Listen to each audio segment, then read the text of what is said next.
Hi guys, I am Yogita Prajapat. YouTube channel पे आप सभी बच्चों का स्वागत है। 10th क्लास में आज हम सेकेंड चैप्टर स्टार्ट कर रहे हैं और एक्सरसाइज है 2.1 जो कि मोस्ट इम्पॉर्टेंट चैप्टर है बच्चों, और एग्ज़ाम में इसमें से डेफिनेटली सम पूछे जाते हैं।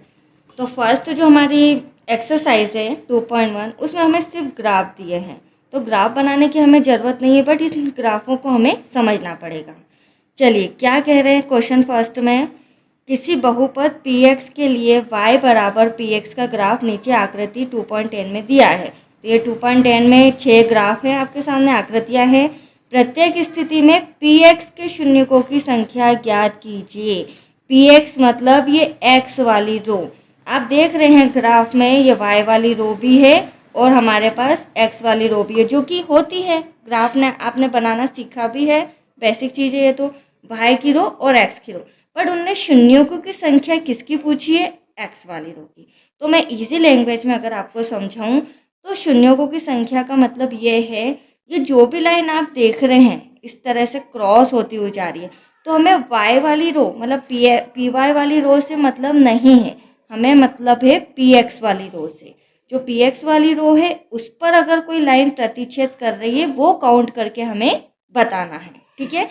तो फर्स्ट नंबर का जो ग्राफ है आप लोग देख रहे हैं, ये पी एक्स वाली रो है, यहाँ पर कोई लाइन प्रतिच्छेद नहीं कर रही, बट वाई के ऊपर कर रही है, जो इस तरह से लाइन जा रही है, तो इससे हमें कोई मतलब नहीं।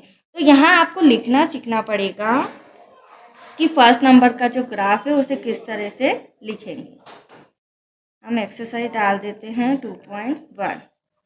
फर्स्ट पॉइंट, यहाँ पर शून्यकों की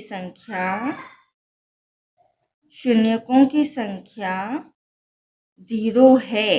क्यों है 0? क्योंकि ग्राफ एक्स अक्ष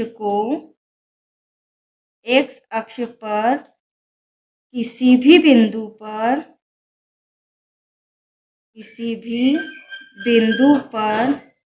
प्रतिच्छेद नहीं करती है। देखा आपने फर्स्ट नंबर का ग्राफ, यहाँ पर कहीं भी प्रतिच्छेद नहीं किया हुआ है, तो हमने लिख दिया। अब सेकेंड ग्राफ में हम देखें, ये रही x की रो, ये रही y वाली रो, तो आप लोग ये लाइन को देखिए, y से कोई मतलब नहीं, बट x पे यहाँ पे पिक पॉइंट एक जगह क्रॉस कर रही है, मतलब प्रतिच्छेद कर रही है। तो अब हम क्या लिखेंगे? शून्यों की संख्या हो जाएगी 1। क्या हो जाएगी बच्चों? शून्यों की संख्या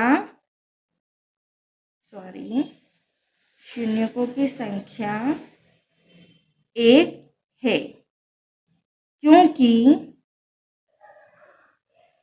ग्राफ एक्स अक्ष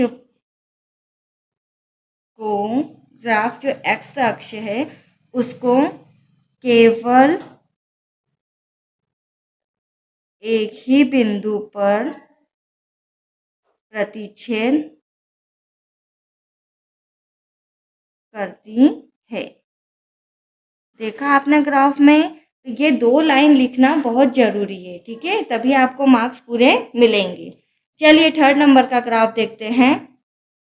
थर्ड नंबर के ग्राफ में क्या कहना है, ये रही एक्स, यहाँ से स्टार्ट करें तो एक पॉइंट आपको यहाँ नजर आ रहा है 1, फिर राउंड करके आए तो यहाँ 2, देन थर्ड। कितने पॉइंट हो गए बच्चों? थर्ड पॉइंट, मतलब 3 पॉइंट। तो हम यहाँ पर क्या लिखेंगे? शून्यकों की संख्या क्या हो जाएगी? 3। बिल्कुल सही समझ रहे हो आप। शून्यकों की संख्या 3 है। उसके बाद क्योंकि करके इसी तरह जितने भी ग्राफ है उन्हें हमें क्या लिखना पड़ेगा? ग्राफ एक्स अक्ष को 3 बिंदु पर, कितने ये लिखने की आवश्यकता नहीं है, 3 बिंदु पर प्रतिच्छेद करती है। क्लियर? चलिए नेक्स्ट ग्राफ देखते हैं फोर्थ नंबर का, कितनी बार प्रतिच्छेद कर रही है। ये रहा हमारा, यहाँ पर आप देख रहे हैं, यहाँ ऊपर से लाइन आया है, यहाँ क्रॉस करते हुए टर्न लेकर पिक पॉइंट 1 और 2 बार प्रतिच्छेद कर रही है। तो हम क्या लिखेंगे? शून्यकों की संख्या 2 है। क्या लिखेंगे बच्चों? शून्यकों की संख्या 2 है। क्योंकि मैं फिर डैश लगाती हूँ क्योंकि इतना समय नहीं है और आप लोग एटलीस्ट समझ भी गए हैं, क्योंकि ग्राफ एक्स अक्ष को 2 बिंदुओं पर प्रतिच्छेद करती है। That's it. अब हम 5th नंबर का ग्राफ देखते हैं। चलिए, ये रहा 5th। अब देखिए, यहाँ से स्टार्टिंग हुई है तो ये पॉइंट दिख रहा है आपको, एक तो यहाँ क्रॉस हुआ है, दूसरा यहाँ क्रॉस हुआ है, फिर यहाँ एक्स वाली रो में 3rd और यहाँ पे 4th, मतलब 1 2 3 4 4 बार क्रॉस किया गया है बच्चों। जब 4 बार क्रॉस किया गया तो शून्यकों की संख्या हो जाएगी 4। शून्यकों की संख्या 4 है, क्योंकि एक्स ग्राफ पर 4 बिंदुओं पर प्रतिच्छेद करती है। That's it. लास्ट है 6 पॉइंट। चलिए, यहाँ पर देखें तो 6 नंबर का जो ग्राफ है, एक तो यहाँ आप देख ही रहे हैं, फर्स्ट नंबर पे यहाँ क्रॉस किया है, सेकंड टच कर रही, बट वो क्रॉस ही माना जाएगा। यहाँ बच्चों को डाउट होता है। फर्स्ट, सेकंड, फिर 3rd, 3 बार प्रतिच्छेद कर रही है। ठीक है, तो हम क्या लिखेंगे यहाँ पर? शून्यों की संख्या 3 है। बहुत इजी एक्सरसाइज है 2.1, क्योंकि इसमें हमें सिर्फ यही बताना है कि कितनी bar graph x P x जो हमारा रो है उसमें कितनी बार वो क्रॉस कर रही है। तो इस तरह से आपको आंसर लिखना है। ठीक है बच्चों, 1-2 नंबर के मार्क्स में ये वाला ग्राफ आता है। तो ये तो आपका कंप्लीट हो चुका है। अब मैं सेकेंड 2.2 स्टार्ट करूँगी। आज के लिए इतना ही, राइट? ये अच्छे से समझ लीजिए आप।